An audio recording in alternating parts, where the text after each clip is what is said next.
Bro ఏం చేస్తున్నావు నువ్వు? ఇది ఎక్స్పైరీ అయిపోయింది కాబట్టి పారేస్తున్నాను. బ్రో బటర్ మిల్క్ ఎక్స్పైర్ అయిపోయిందా? అది మన మొక్కలకు చాలా మంచిది. ఈ విషయం తెలీదా నీకు? తెలీదా? సో నేను చూపిస్తా చూడు ఎలా ఉంటుందో. ఇలాంటి టిప్స్ మా ఛానల్లో చాలా ఉన్నాయి, నీకు తెలుసా? తెలీదు. సరే టెర్రస్ ఫార్మ్ ఇప్పుడు సబ్స్క్రైబ్ చేయండి, లైక్ చేయండి, కామెంట్ చేయండి, రోజు చూడండి ఇట్లాంటి టిప్స్ కోసం. ఇప్పుడు చూడండి నేను ఏం చేస్తాను ఈ బటర్ మిల్క్ తో.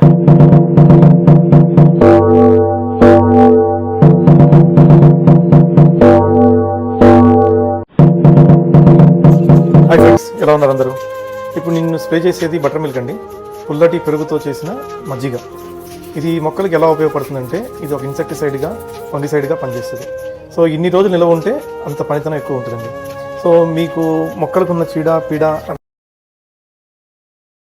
థ్యాంక్ యూ బ్రో, మంచి ఇన్ఫర్మేషన్ ఇచ్చారు మీరు. No problem bro, first subscribe చేయండి మా ఛానల్ని. సరే, థ్యాంక్ యూ.